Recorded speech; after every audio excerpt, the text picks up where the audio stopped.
Pemirsa, banjir rob merendam permukiman warga di kawasan Muara Angke, Penjaringan, Jakarta Utara. Akibatnya warga terpaksa menerjang genangan banjir untuk bisa melakukan aktivitasnya di malam hari.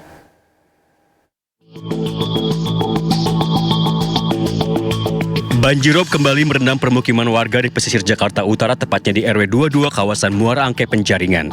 Dari gambar udara, banjir akibat air pasang laut ini merendam hampir seluruh permukiman warga. Menurut warga, air mulai merendam sekitar pukul 5 sore dan semakin dalam saat menjelang malam. Di sejumlah titik ketinggian air mencapai 55 cm dan air masuk ke rumah warga. Kondisi ini membuat warga pasrah dan terpaksa melanjutkan aktivitasnya di tengah genangan, sambil berharap dinas terkait segera menanggulangi banjirop. Gimana sih Pak? Ya supaya diperbagusin lah. Bapak dari mana mau ke mana Pak? Saya dari Gedung Kompa mau ke Gedung Kompa, dari Gang Empang mau ke Gedung Kompa Pak. Oke. Sebelumnya, BMKG telah mengeluarkan peringatan dini angin kencang serta potensi banjirop di pesisir Indonesia yang berlangsung pada 22 Juni hingga 2 Juli 2025. Dari Jakarta, Sofyan Firdaus, iNews melaporkan. Kita ke informasi berikutnya, pemirsa. Mantan Menteri Pendidikan, Kebudayaan, Riset dan Teknologi Nadiem Makarim memenuhi panggilan Kejaksaan Agung terkait dugaan korupsi pengadaan laptop senilai 9,9 triliun rupiah. Nadiem Makarim datang di gedung Kejaksaan Agung Jakarta pukul 9 pagi waktu Indonesia Barat. Kedatangan Nadiem terkait pemeriksaan sebagai saksi dalam kasus dugaan korupsi pengadaan laptop senilai 9,9 triliun rupiah dalam program digitalisasi pendidikan Kemendikbudristek tahun 2019-2022. Keterangan Nadiem Makarim sebagai Mendikbudristek pada periode 2019 hingga 2022 sangat penting untuk mengungkap kasus ini. Kejagung telah memeriksa dua mantan staf khusus Nadiem, Fiona Handayani dan Ibrahim Arif pada pekan lalu. Satu staf khusus lainnya, Yuristan, 3 kali mangkir dari pemanggilan Kejaksaan Agung. 21 udah nyala deh tadi. Tidak hanya Nadiem, sebelumnya Kejagung telah memeriksa dua staf khusus Mendikbudristek periode 2019-2024. Pemeriksaan ini dilakukan terkait kasus dugaan korupsi pengadaan laptop berbasis Chromebook tahun 2019-2022. Dua staf khusus Mendikbudristek 2019-2024 Nadiem Makarim, yaitu Fiona Handayani dan Ibrahim Arif, telah diperiksa penyidik Kejaksaan Agung. Kepada Fiona, penyidik bertanya tentang tugas dan pekerjaannya selama menjadi staf khusus Nadiem Makarim. Sepanjang apa yang dia lakukan, dia kerjakan, masih begitu. Belum ada masuk ke arah-arah sana. Dia masih bicara tentang tupoksi pekerjaannya aja. Nanti mungkin lebih mendalam mungkin di hari yang akan datang. Gitu. Oh enggak, mereka ini kan hanya sebatas gimana pimpinan dan pegawai. Tidak ada karena kedekatan ke satu gimana, enggak ada. Yang direkrut berdasarkan memang profesionalitas. Tidak ada direkrut karena kita berteman, enggak gitu. Sementara itu, Juristan meminta pemeriksaan dilakukan secara daring lantaran saat ini ia berada di Australia. Mereka diperiksa terkait dugaan suap pengadaan Chromebook di Kemendikbud saat dipimpin oleh Nadiem Makarim. Staf khusus, tetapi juga berkiprah memberikan masukan-masukan terkait dengan pengadaan Chromebook ini. Ya, oleh karenanya penyidik akan terus mendalami bagaimana korelasinya, ya, karena kan posisi yang bersangkutan sebagai staf khusus. Kami selalu sampaikan, ya, kalau itu menjadi kebutuhan dari penyidikan ini, tentu penyidik akan menjadwal. Ya. Saya kira pernyataan kami masih sama, ya, bahwa pihak-pihak manapun yang terkait dengan perkara ini membuat terang tindak pidana ini, penyidik akan melakukan upaya-upaya pemanggilan dan pemeriksaan. Sebelumnya, 3 orang staf khusus Nadiem Makarim sempat 2 kali mangkir dari pemanggilan yang berujung pada pencekalan bepergian ke luar negeri.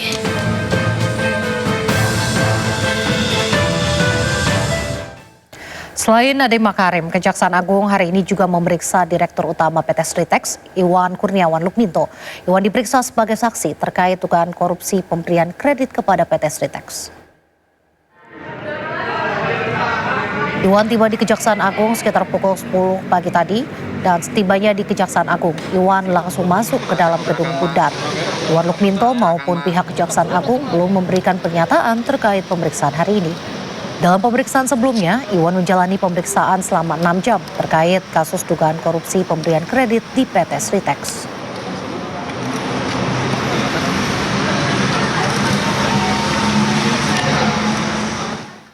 PT Sritex dinyatakan bangkrut karena gagal pembayaran utang pada Oktober 2024. Mirisnya, tahun ini mantan bos PT Sritex ditangkap karena dugaan penyalahgunaan dana hasil kredit untuk menyelamatkan PT Sritex.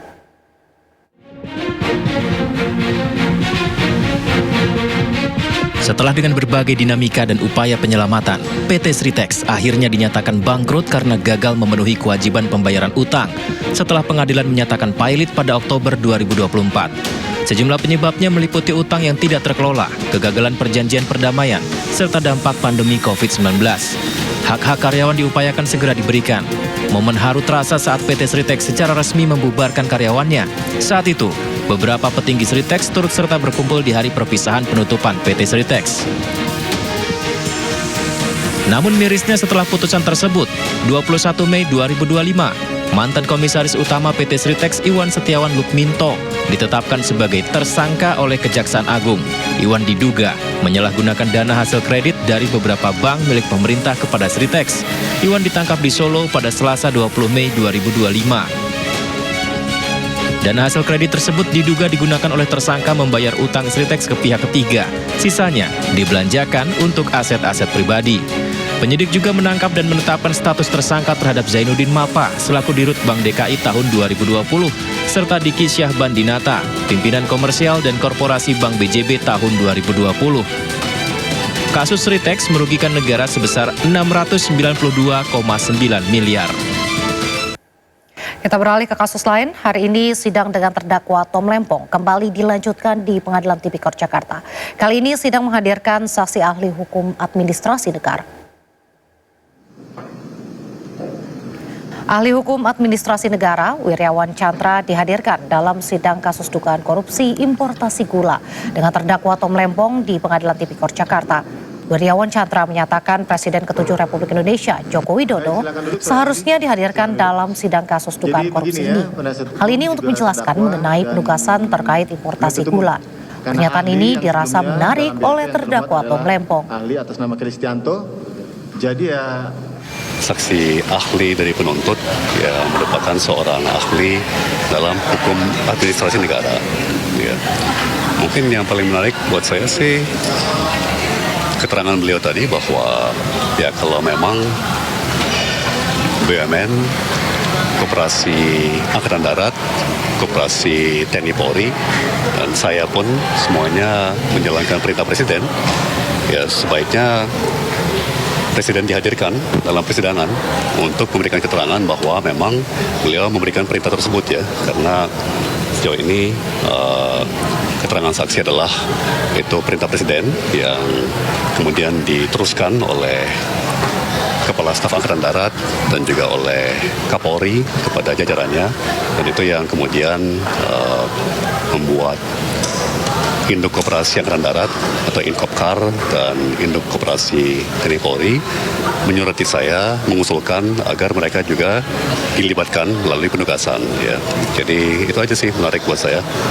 Ya cukup banyak keterangan yang sangat menarik, tapi mungkin yang utama yang paling menarik buat saya ya tadi itu komentar saksi ahli hukum administrasi negara yang dihadirkan oleh penuntut ya supaya Presiden yang menjabat saat itu juga dihadirkan dalam persidangan ya untuk memberikan keterangan bahwa memang betul beliau memerintahkan untuk semua aparat ya semua instansi ya untuk ikut membantu mengatasi gejolak harga pangan yang terjadi saat itu, termasuk gejolak harga gula ya.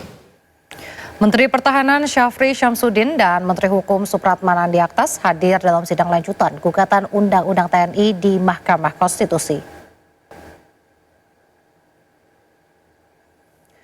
Mahkamah Konstitusi menggelar sidang pemeriksaan lanjutan uji formil Undang-Undang Nomor 3 Tahun 2025 tentang perubahan atas Undang-Undang Nomor 34 Tahun 2004 tentang Tentara Nasional Indonesia. Menteri Hukum Supratman Andi Aktas dan Menteri Pertahanan Syafri Syamsuddin selaku kuasa Presiden Prabowo hadir langsung dalam persidangan.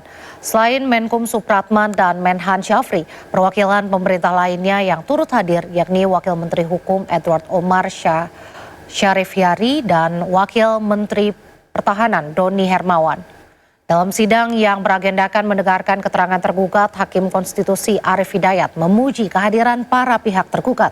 Arief mengaku selama 12 tahun menjadi Hakim Konstitusi, kehadiran DPR maupun pemerintah kerap diwakilkan dalam sidang uji formil. Namun kini pihak DPR dan pemerintah hadir lengkap. Pada kesempatan ini MK menggelar sidang uji formil Undang-Undang TNI yang baru disahkan DPR. Tercatat ada 5 gugatan yang diterima MK. KPU begitu ya. Oke, begitu ya. Terima kasih. Ya, terima kasih sampai malam. Masih nunggu lagi ya? Iya nih, Bang. Semangat ya. Makasih, Bang. Ini Bang.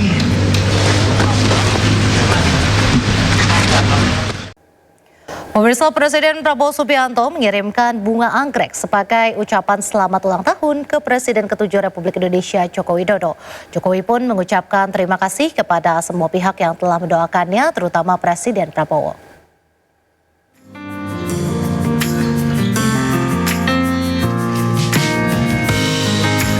Presiden Prabowo Subianto mengirimkan bunga anggrek segar untuk Presiden ke-7 RI Joko Widodo yang berulang tahun ke-64. Bunga anggrek berwarna ungu dari Prabowo diletakkan di pot hijau dengan dihiasi pita. Terdapat pula tulisan yang ditujukan khusus untuk Jokowi. Total per hari ini ada sekitar 101 bunga maupun karangan bunga yang datang ke kediaman Pak Joko Widodo dalam rangka ucapan selamat hari ulang tahun. Dan kebetulan hari ini juga kita mendapatkan karangan bunga dari Presiden Republik Indonesia, Bapak Prabowo Subianto. Selain dari Prabowo, Jokowi juga menerima karangan bunga dari sejumlah tokoh dan pejabat hingga warga. Jokowi pun mengucapkan terima kasih kepada seluruh pihak yang telah mendoakannya di hari istimewanya. Dari Solo, Jawa Tengah, Septiantoro, Ainus melaporkan. Terima kasih, masih di Sindo Malam. Pemirsa, sebuah balon udara terbakar hebat dan jatuh dari ketinggian di negara bagian Santa Catarina, Brazil. Insiden ini mengakibatkan 8 orang tewas dan 13 lainnya luka-luka. 13 orang yang terluka telah dilarikan ke rumah sakit untuk mendapat perawatan. Menurut petugas damkar Santa Catarina, ada 21 orang di dalam balon udara saat kejadian termasuk seorang pilot. Gubernur Santa Catarina, Jorinho Melo, mengaku terpukul dan fokus membantu para korban dan keluarga yang terdampak. Jesus Cristo.